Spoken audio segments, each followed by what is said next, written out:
At ang una naming ipapatikim sa inyo, isang version ng fish curry na parang custard ang consistency.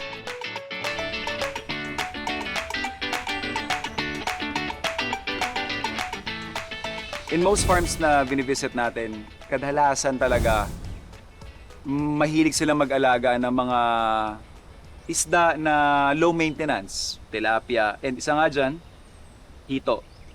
Isa ito siguro sa pinaka-low maintenance kasi yung mga conditions para mag-thrive sila hindi ganun ka-demanding. Kaya kung may bakanteng lote ka dyan, hukayan mo lang, make sure lang na siguro maintain yung pagkain, definitely makakapag-harvest ka ng hito. Then I encountered this dish while surfing the net, yung tinatawag na steamed fish or Haw Mok. Basically, custard ito. Ibig sabihin may itlog. Tapos may red curry. And then fillet of fish. So 3 components siya. Kaya umpisahan muna natin yung ating main protein. Fillet lang natin yung ating hito. When you're filleting fish, make sure, so pinaka-importante na tuyo yung skin para mas madali mong mamamanage yung knife mo. So once we have that, ito yung slit. And then, pakita ko na lang din, ito yung isa sa technique ng hito farmer na kausap natin before. Nasabi niya, you don't need to bleed yung hito para mawala yung lansa. Kailangan daw, especially if you're cooking it whole, tatanggalin mo lang yung blood na yan. Ever since na pinractice ko na pansin ko talaga yung change doon sa broth, doon sa lasa ng pinaka-meat ng hito. So knife, ididikit mo doon sa pinaka-buto or tinik. Let your knife do the work. Kaya importante talaga matalas yung kutsilyo mo when you're filleting fish.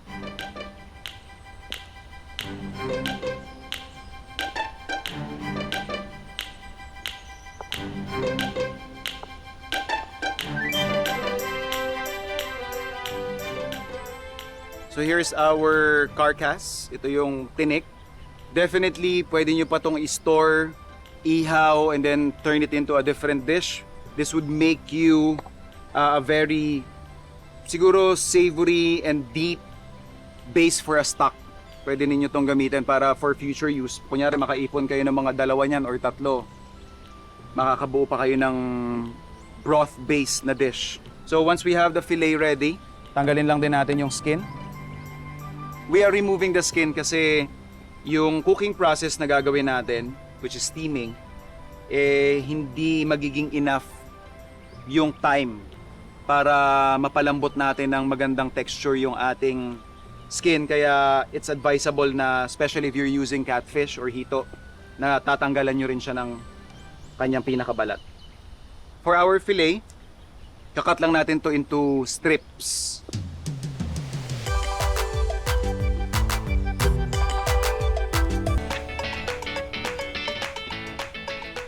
After nating maihanda ang hito fillet na gagamitin natin sa ating kakaibang international dish, ready na tayo para sa next step ng paggawa ng Haw Mok. For the next component of our dish, yung ating red curry paste.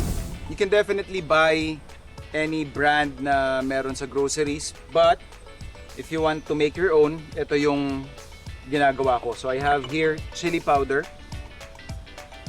coriander seeds.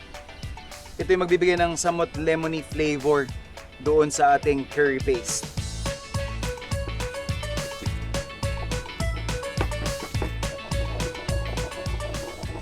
Gagamit lang tayo ng strainer para matanggal lang yung mga buo-buong particle. If you have spice grinder, that's the best tool to use here. Kasi parang merong mga husk or hull yung ating coriander seeds. This is definitely optional. Kung okay lang sa inyo yung ganyang texture, leave it in your paste. Next up, we have our cumin. Lagyan na rin natin ng konting chilies.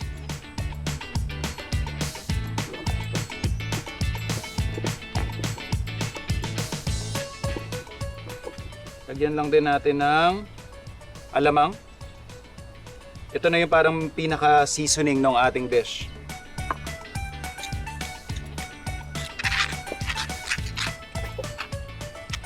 dagdag lang tayo ng 1 teaspoon ng grated ginger.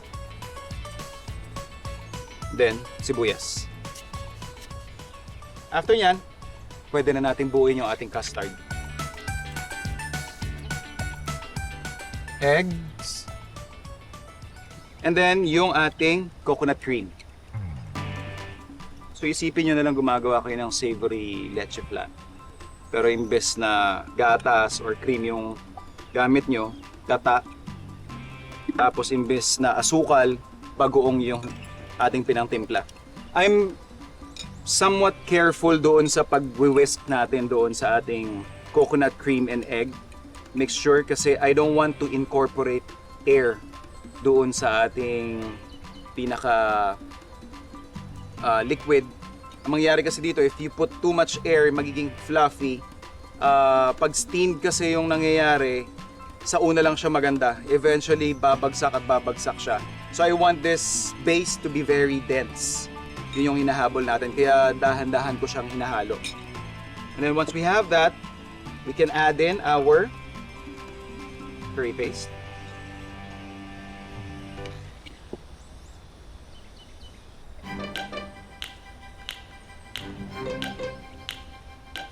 After pakumpleto na natin yung elements, we have our custard, our protein, yung ating fish, and then yung ating paste na ginawa kanina na nandun na rin sa custard. Pwede na natin tong ilagay dun sa ating ramekin bowls. Kung wala kayong ramekin bowls, you can definitely use llanera, yung ginagamit nyo sa puto, pwede rin yun. But before that, meron tayo dito kaffir lime leaves. Yan yung gagamitin nating parang pinaka-garnish ng ating dish. So I'm just gonna julienne this or chiffonade lengthwise. Hindi ko lang isasama yung nasa gitna.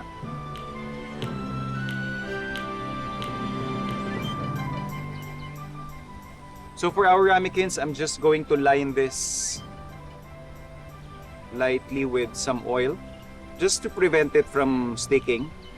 Sprinkle ko lang yung ilalim ng kaffir lime leaves. We also have some basils here. Scoop lang natin yung ating custard.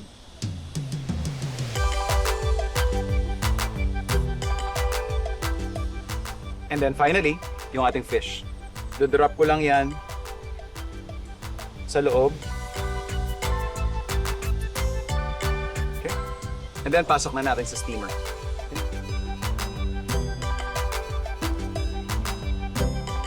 So steam lang natin yung ating custard for about 15 to 20 minutes. And then after nyan, pwede tayo mag-serve.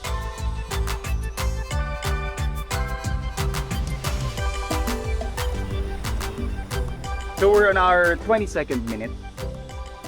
Tingnan natin yung ating custard. Check natin to by inserting toothpick or kagaya nito na kahoy. Tapos pag wala na masyadong dumikit dyan, ibig sabihin, pwede na tayo mag-serve. Saktong-sakto.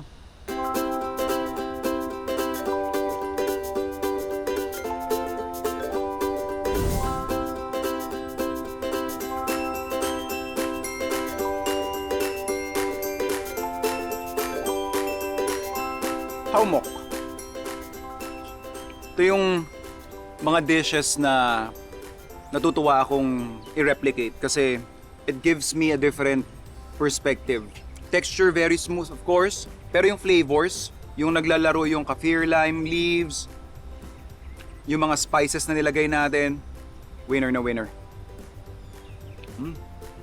Panalo to.